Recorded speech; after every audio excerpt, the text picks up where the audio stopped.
मैं अनुष्का कक्षा 6 से आज आप सभी के सामने एक कविता प्रस्तुत करने जा रही हूँ। अगर मुझसे कोई त्रुटि हो जाए तो नादान बालिका समझकर क्षमा करें। मैं भारत हूँ, मुझे वेदों की ऋचाओं ने जन्मा है। मेरे परिचय के लिए इतना ही पर्याप्त है कि अमृत स्वरूप गंगा मेरी माँ है। मैं भारत हूँ, मैं ऋषियों के आश्रम में पला हूँ, युग पुरुषों की इंगली थाम कर चला हूँ और संघर्षों के प्रचंड अग्नि में जला हूँ। मेरे इतिहास का पहला पन्ना तब लिखा गया था जब मनुष्य ने समय को दिन और तारीखों में बांटना नहीं सीखा था। 10,000 वर्ष पहले मेरा खाका बनना शुरू हुआ। इतने पुराने इतिहास को सिद्ध करने के लिए आज मेरे पास साक्ष्य नहीं है, लेकिन लोग सवाल उठाते हैं कि सिंधु घाटी सभ्यता को सिर्फ 3400 साल ही हुए हैं, फिर मैं उन्हें 10,000 वर्ष पहले के इतिहास का दावा क्यों करता हूँ? मैं क्या उत्तर दूं उन इतिहासकारों को जो ईंट पत्थरों के गवाही के बिना गूंगे हो जाते हैं? 3400 साल पहले के अवशेष तो उन्हें दिखते हैं, लेकिन 5,000 वर्ष पहले कुरुक्षेत्र में शस्त्र त्याग चुके अर्जुन को गीता का ज्ञान देते श्री कृष्ण नहीं दिखाई देते। 7,000 वर्ष पहले सरयू के तट पर सूर्य को अर्घ्य देते श्री राम नहीं दिखाई देते और 8,000 वर्ष पहले रची गई ऋग्वेद की ऋचाएं उन्हें नहीं दिखाई देती। आज मानचित्र पर मेरी जो छवि है, मैं हमेशा से ऐसा नहीं था। अनेक टुकड़ों में कटा हुआ था, जनपदों महाजनपदों में बटा हुआ था। फिर एक दिन तक्षशिला में जन्मे मेरे एक पुत्र ने अपनी शिखा खोल दी और यहीं से मेरे अखंड राष्ट्र बनने का मार्ग भी खुल गया। खंड खंड बिखरे हुए मेरे अंग एक ध्वजा तले सिमट आए। आज की भौगोलिक भाषा में कहूँ तो चाणक्य और चंद्रगुप्त ने मुझे बिहार से बलूचिस्तान, बलूचिस्तान से कश्मीर और कश्मीर से कंधार तक फैला दिया।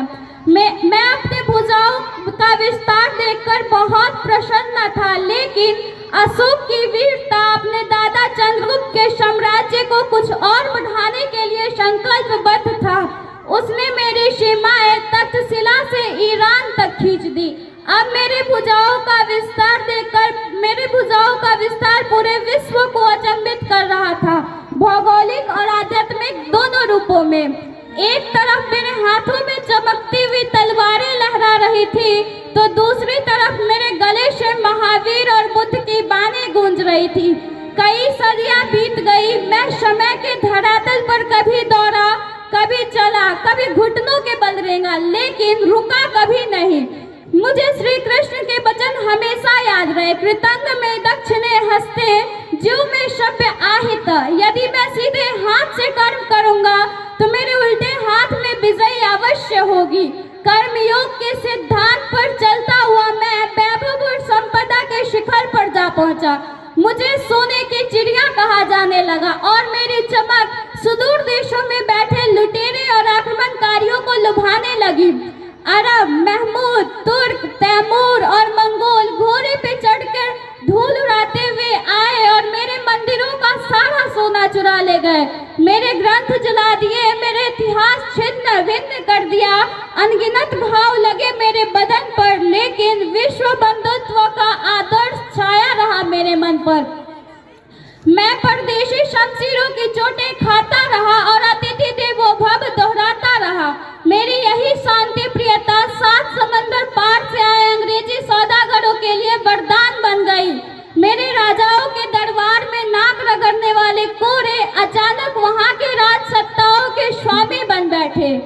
विक्टोरिया के भेजे हुए बेरियों ने मुझे ऐसे जकड़ लिया कि मेरी रक्तशिराएं पीड़ा से कराह उठी। सैकड़ों वर्षों तक के विश्वासघात के धुएं में मेरा दम घुटा। मुझे याद भी नहीं आता कि कितनी बार मेरी गरिमा का हनन हुआ और कितनी बार मेरा स्वाभिमान लूटा, लेकिन मैंने भी ऐसे लाल पैदा किए थे जो रंग दे बसंती गाकर मेरे लिए फांसी के तख्ते पर झूल गए, और मैंने भी ऐसी बेटियां पैदा किए थे जो अपने दूध मुहे बच्चे को अपने पीठ पर टांग कर अंग्रेजों से जा भिड़ी और उनके लाल वर्दियों के धागे खोल दिए।